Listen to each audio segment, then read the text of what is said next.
అందరికీ నమస్కారం అండి. ఓం నమః శివాయ. ఓం శ్రీ సాయిరాం. శ్రీ మాత్రే నమః.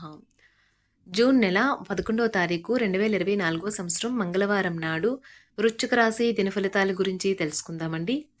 ఈలోగా మా వీడియోస్ మీకు నచ్చినట్లయితే లైక్ చేసి సబ్స్క్రైబ్ చేసుకోండి. పక్కనే ఉన్న బెల్ ఐకాన్‌ని క్లిక్ చేయండి. ఇప్పుడు మనం వీడియోలోకి వెళ్ళిపోదాం. ముందుగా వృశ్చిక రాశిలో ఉండే నక్షత్రాలు వచ్చి విశాఖ నక్షత్రం 4 పాదము, అనురాధ నక్షత్రం 1, 2, 3, 4 పాదములు, జ్యేష్ఠ నక్షత్రం 1, 2, 3, 4 పాదములు ఉంటాయి.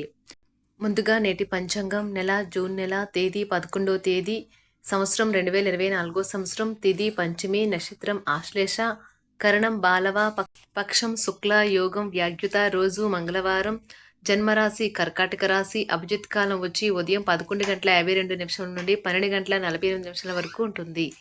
దుర్ముహూర్తం ఉదయం 8:09 నుండి 9:05 వరకు ఉంటుంది. రాహుకాలం మధ్యాహ్నం 3:49 నుండి 5:34 వరకు ఉంటుంది. యమగండం ఉదయం 8:51 నుండి 10:36 వరకు ఉంటుంది. ఈరోజు దిశాశూల ఉత్తరం అనగా ఉత్తరం వైపు ప్రయాణం చేయడం నిషిద్ధం. వృశ్చిక రాశి వారికి మంగళవారం నాడు గోచార రీత్యా జరగబోయే శుభ అశుభ ఫలితాలేంటో ఇప్పుడు మనం చూద్దాం. వృశ్చిక రాశి వారికి మంగళవారం నాడు బిజీగా ఉండడం తప్ప ఆరోగ్యం బాగానే ఉంటుంది.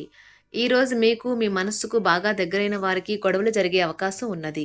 దీనివల్ల మీరు న్యాయస్థానం మెట్లు ఎక్కవలసి ఉంటుంది. దీనివల్ల మీరు కష్టపడి పనిచేసి సంపాదించిన ధనాన్ని ఖర్చు చేయవలసి ఉంటుంది. కుటుంబ సభ్యులు మీ జీవితంలో ఒక ప్రత్యేకమైన స్థానాన్ని కలిగి ఉంటారు. ప్రేమికులు కుటుంబ భావనలు ఎంతగానో పరిశీలించి మన్నించుతారు. పెద్ద వ్యాపార ఒప్పందం చేసుకునేటప్పుడు మీ భావోద్వేగాలను అదుపులో ఉంచుకోండి. ఈరోజు వ్యాపారస్తులు వారి సమయాన్ని ఆఫీసులో కాకుండా కుటుంబ సభ్యులతో గడుపుతారు. ఇది మీ కుటుంబంలో ఉత్తేజాన్ని నింపుతుంది.